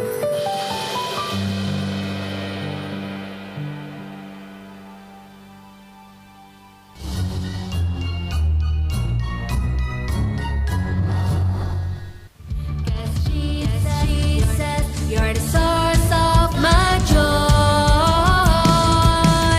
Jump to the left, shout joy. Jump to the right, shout joy. 'Cause He's good to you and me. Whoa.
dosa manusia dan beri hidup yang kekal.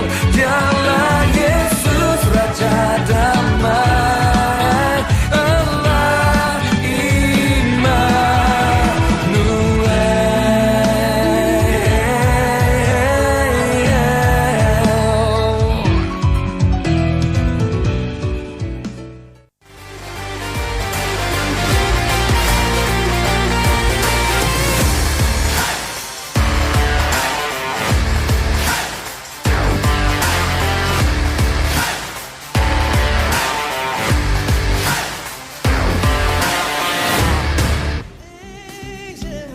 Singing exaltation, sing, oh ye citizens of heaven. Oh, glory to God, glory in the highest. Come on, sing it out.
Haleluya. Mari kita sambut anak-anak raja.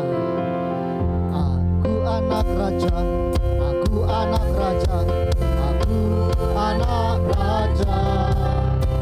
Aku anak raja, aku anak raja, aku anak raja. Aku anak raja, aku anak raja, aku anak raja. Aku anak raja, aku anak raja, aku anak raja. Aku anak raja, aku anak raja, aku anak raja. Aku anak raja, aku anak raja, aku anak raja. Aku anak raja, aku anak raja, aku anak raja. Aku anak raja, aku anak raja, aku anak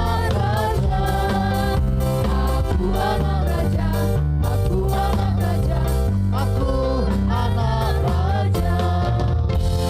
Aku anak raja, aku anak raja, aku anak raja.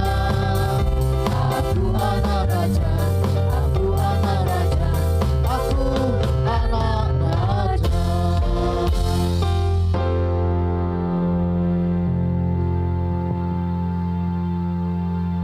Ya, para orang tua yang ada di depan, kita percaya apapun kita doakan pasti akan terjadi dalam hidup kita. Kita sepakat pada pagi hari ini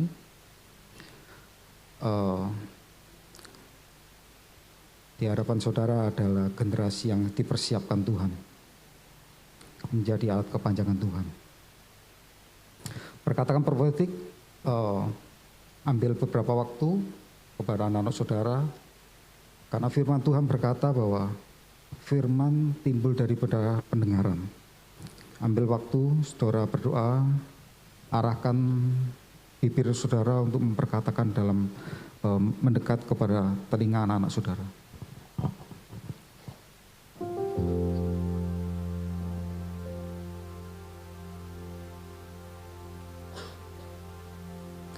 Terima kasih Tuhan. Di harapan kami adalah ada anak-anak yang akan dipercaya Tuhan. Di kemudian hari Tuhan. Menjadi generasi, menjadi berkat atas generasinya Tuhan. Seperti yang dilakukan oleh Daud Tuhan. Dan di hadapan kami adalah anak-anak yang akan dipercaya oleh Tuhan dan mengemban sebuah tanggung jawab yang besar dan akan dipakai Tuhan luar biasa menjadi alat kepanjangan daripada rencana Tuhan yang ajaib bagi setiap anak-anak kami di hadapan kami Tuhan. Terima kasih Tuhan, oleh sebab itu Tuhan kami berkata profetik pada pagi hari ini Tuhan, biarlah anugerah yang terbesar, anugerah yang terbaik, the highly favor itu turun bagi setiap anak-anak kami di hadapan kami Tuhan. The spirit of excellence, the spirit, the giant of fight, seperti yang dimiliki oleh Abraham, turun pada pagi hari ini juga Tuhan. Dan juga kami percaya Tuhan, biarlah perkenanan-Mu itu turun bagi setiap anak-anak kami Tuhan. Perjanjian yang kekal itu ada di dalam setiap hidup setiap anak-anak kami di hadapan kami Tuhan. Terima kasih Tuhan menjadi berkat atas generasinya Tuhan.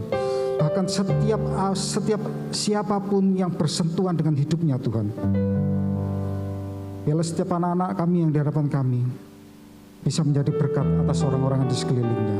Sebab kami tahu Tuhan yang akan mengintervensi setiap anak-anak kami Tuhan. Yang terbaik, yang manis, yang benar-benar muncul dalam hati dan pikirannya bagi setiap orang tuanya juga Tuhan. Itu yang Engkau sediakan, Engkau melimpahkan bagi setiap anak-anak kami Tuhan. Terima kasih Tuhan, dari semasa mudanya ini kami percaya Tuhan akan membackup hidupnya Tuhan. Tuhan akan melindungi hidupnya, Tuhan akan membentengi hidupnya. Bahkan Tuhan akan memberkati langkah daripada kehidupannya Tuhan, dari sekarang dan sampai selama-lamanya Tuhan. Setiap orang-orang pengasuhnya, orang tuanya, kakak-kakak yang membimbing dalam rohaninya, Engkau juga memberkati mereka semuanya Tuhan.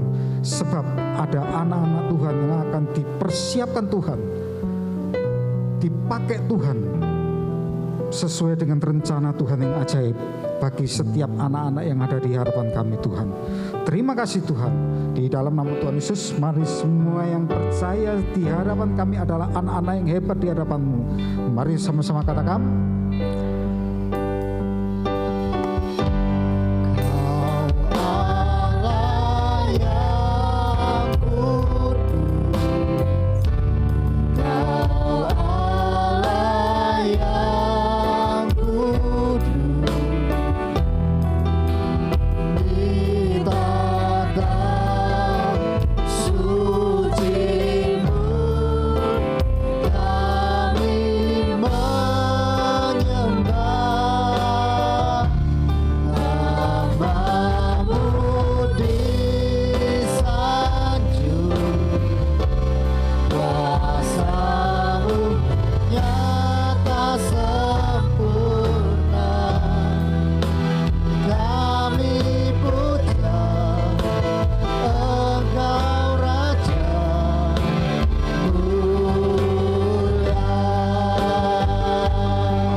Sebelum kita berdoa bersama-sama, kita akhiri. Sekali lagi saya ingatkan tanggal 18 hari Kamis besok. 18, tanggal 15 hari Kamis besok kita akan perayaan Natal sekalian peresmian gedung RCC ya. Saudaraku, perjuangan kita selama 2 tahun ini membangun dan kita semua terlibat. Saya bersyukur, saya berterima kasih kepada Tuhan dan kepada seluruh jemaat yang sudah ikut terlibat, menabur, mendoakan. Dan nanti setelah ibadah selesai, ada jemaat-jemaat saudara semua kalau mau boleh ya, kita akan bersih-bersih gedung RCC. Kita akan kerja bakti, ada yang sudah dipeseni, sudah bawa sapu, bawa apa ini, ngepel ya, bersih-bersih semuanya rame-rame.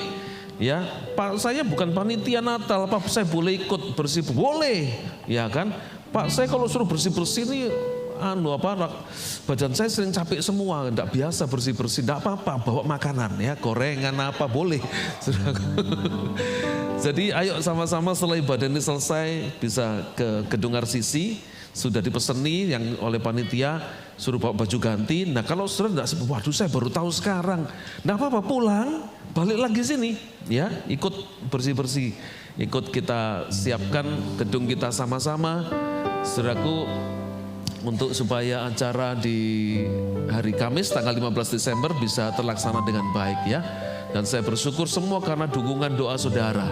Ya, tepuk tangan buat saudara sendiri dong. Dari yang tadinya tidak punya gedung, sekarang kita sudah punya gedung. Dari yang tadinya kita pindah-pindah berpuluh-puluh tahun, 20 tahun, sekarang kita sudah punya tempat yang permanen. Semua karena anugerah Tuhan, ya. Dan oleh karena kita tahu bahwa ini adalah saat Tuhan itu menggenapi janji firman-Nya. Dan saat Tuhan menyingkapkan segala sesuatu yang selama ini Dia simpen, ya, yang terbaik Dia berikan buat kita. Kita terima segala anugerah Tuhan dengan ucapan syukur, tapi kita juga harus bertanggung jawab untuk mengelola, menjaga gedung 3 ini ya.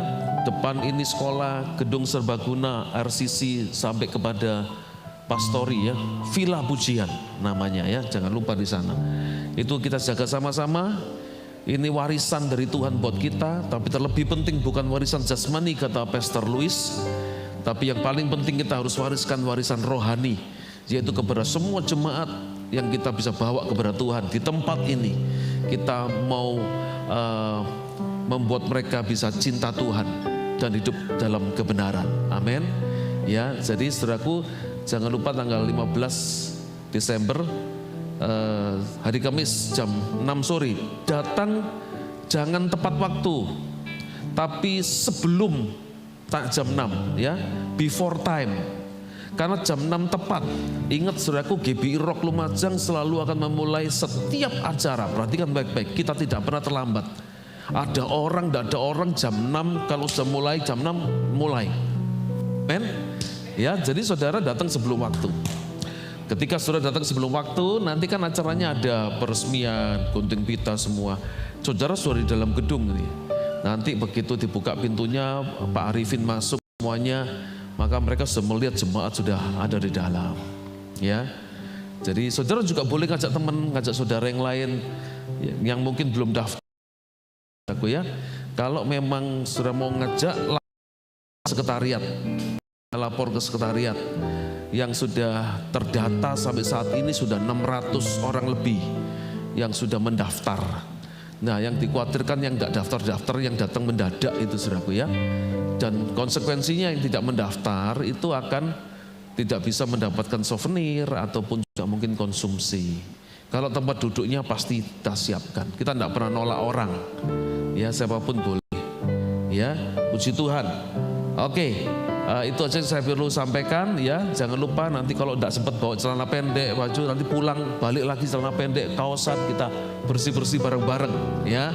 Jangan lupa kalau datang ke sini kata Tuhan, tidak boleh dengan tangan kosong, tapi bawa gorengan, bawa jus bong ya, bawa sesuatu yang segar-segar gitu, saudara boleh. Amin, amin, amin. Amin. Kita angkat kedua belah tangan kita sama-sama. Kekasih-kekasih Tuhan, warga negara kerajaan sorga, saudara-saudaraku, Yang dicintai Tuhan, pulanglah dengan sejahtera, pulanglah dengan penuh sukacita. Di dalam anugerah, pemeliharaan, dan penyertaan dari Bapa di sorga. Di dalam cinta kasih Tuhan Yesus Kristus. Dan kuat kuasa persekutuan Roh Kudus akan senantiasa menyertai, memberkati seluruh kehidupanmu semua. Seluruh sisi rumahmu diberkati Tuhan. Istrimu diberkati Tuhan. Suamimu diberkati Tuhan. Anak cucu keturunanmu diberkati Tuhan. Samalah dalam pekerjaanmu diberkati Tuhan. Lumbung-lumbung padimu, buah kandunganmu, benihmu diberkati Tuhan. Dan apapun yang kau kerjakan dengan kedua belah tanganmu diberkati Tuhan. Agar supaya kau menikmati segala anugerah dan berkat Tuhan yang berkelimpahan. Supaya setelah kau diberkati, kau jadi berkat bagi banyak orang. Dan nama Tuhan dipermuliakan. Pulanglah dengan sejahtera, dengan penuh sukacita. Di dalam penyertaan dan anugerah dari Bapa di sorga, di dalam Kristus Yesus Tuhan, dan kuasa persekutuan Roh Kudus yang senantiasa menyertai dan memberkati saudara semua mulai saat ini sampai selama-lamanya. Dalam nama Tuhan Yesus, semua yang percaya sudah diberkati Tuhan. Mari bersama kita katakan amin. Selamat pagi, Tuhan Yesus memberkati.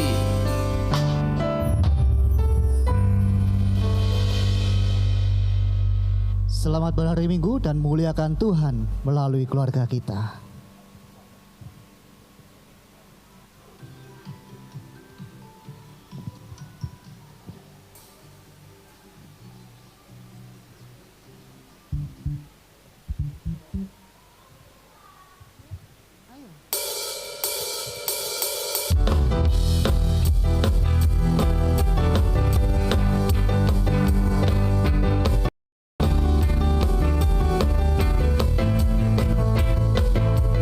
Namamu kudus, kudus dan agung. Engkaulah Raja berkuasa dan benar. Kami bersuka mengangkat suara bagimu Raja teragung selamanya.